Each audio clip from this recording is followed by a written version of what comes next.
जय माँ काली भक्तों, जय माँ शमशान वासिनी आदेश भक्तों। आज मैं बताने जा रहा हूँ आपको कि माँ काली को नींबू की बलि देने का मंत्र कौन सा है जो सात्विक रूप से आप बलि दे सकते हैं माँ काली को नींबू की। क्योंकि मैंने देखा है कि कई लोग मंत्र नहीं बोलते, नींबू की बलि देते हैं, वो बलि स्वीकार नहीं की जाती। फिर अगर आपको तरीका नहीं है तो इस तरीके से आपको बलि देने का कोई फ़ायदा नहीं होता। नींबू की बलि महाकाली को प्रसन्न करने के लिए दी जाती है और शत्रुओं के नाश के लिए भी नींबू की बलि दी जाती है। भक्तों, ये कोई नींबू की बलि देना कोई साधारण बात नहीं होती। तांत्रिक तरीके से जब नींबू की बलि दी जाती है तो नींबू की प्राण प्रतिष्ठा की जाती है पहले, उसके बाद शावर मंत्र द्वारा उसकी बलि दी जाती है। ये होती है तांत्रिक विधि, वो मैं नहीं बता सकता आपको। जो सात्विक विधि से आप नींबू की बलि कैसे दें ताकि आपके कार्य सिद्ध हो, अगर आपके कोई शत्रु है उनका नाश हो। बहुत ही शीघ्र प्रसन्न होती है माँ काली नींबू की बलि से, और शत्रुओं के नाश के लिए ज़्यादातर नींबू की बलि शत्रुओं के नाश के लिए दी जाती है, विरोधियों के नाश के लिए ही। इससे आपके शत्रु बहुत जल्दी शांत हो सकते हैं। अगर आपको बिना बात के परेशान कर रहा है तो माँ काली को नींबू की माला चढ़ाने से या नींबू की बलि देने से माँ काली शत्रुओं का नाश करती है और उसे शांत करती है उनको, और आपके कार्य भी सिद्ध करती है। और नींबू की बलि आप हर रोज़ नहीं दे सकते, इसका भी दिन होता है देने का। ये सारी विधि बताऊँ इससे पहले आप चैनल को प्लीज़ सब्सक्राइब और लाइक कर दीजिए।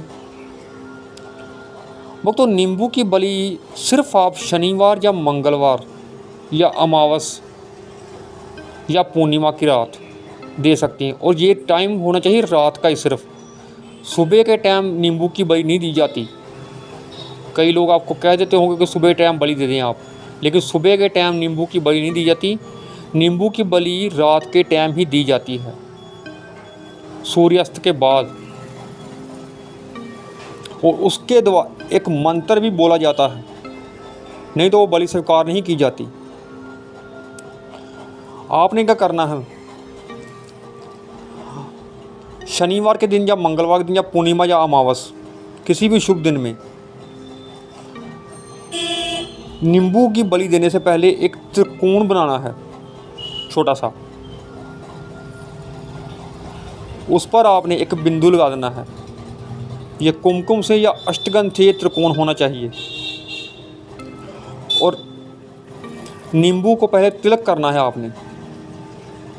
नींबू को आपने सीधा खड़ा करना है, टेढ़ा खड़ा नहीं करना उसे। जैसे सलाद काटते हैं वैसे नहीं काटना उसे, बिल्कुल सीधा खड़ा करना है।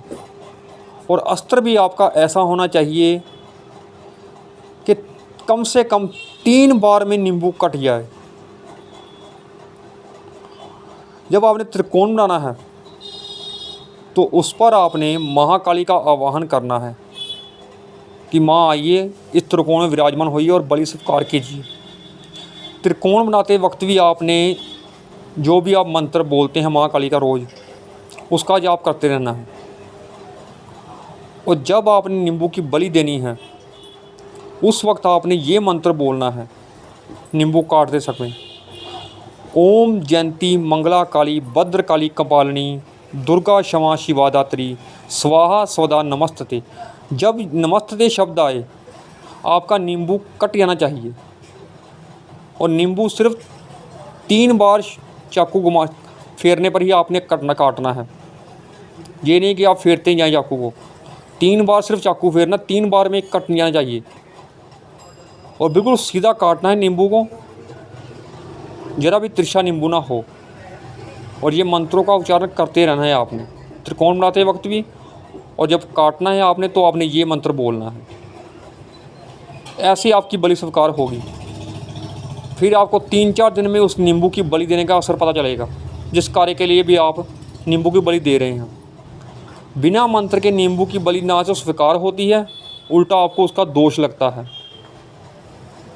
और कुछ ही पूछने के लिए आप कमेंट कर सकते हैं। जय महाकाली।